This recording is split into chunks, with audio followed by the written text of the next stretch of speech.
Hello and welcome back on board Seatime. So I'm now showing you the aft head, and what's happening here is that I've started to put some wooden frame here on the side here. So you have the head here, and you have now what was originally a hanging locker here with a bar.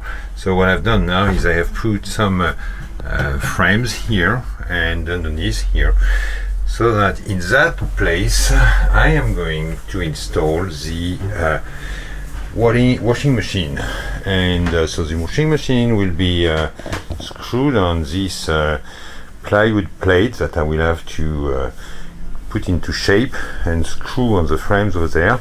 And so here, so that's a template I've been drawing at home with showing the dimensions of the machine, and I have here the cover of the machine. So everything should be fine, hopefully, and the machine should fit over there in the corner. So more to follow. Bye.